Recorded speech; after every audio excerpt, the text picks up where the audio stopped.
சபரிமலை பயணம் தானப்பா சாமி வழித்துணையா வந்து சேரப்பா சாமி சபரிமலை பயணம் தானப்பா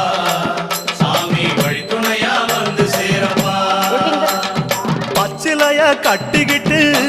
ஐயப்பா மேளத்தாளம் கூட்டிக்கிட்டு ஐயப்பா சிந்தகத்தம் ஆடிக்கிட்டு ஐயப்பா சாஸ்தாவன வணங்கி புட்டு ஐயப்பா காந்தமல ஜோதியானவா எங்க காவலாக வந்து சேரப்பா ஐயப்பா காந்தமல ஜோதியானவா எங்க காவலாக வந்து சேரப்பா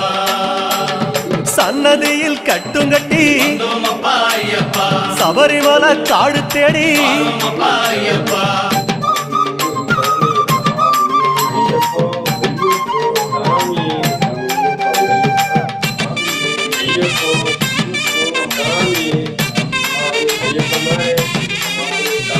பெருவழிதான் திறந்திருக்க குருசாமி முன்னடத்த நந்த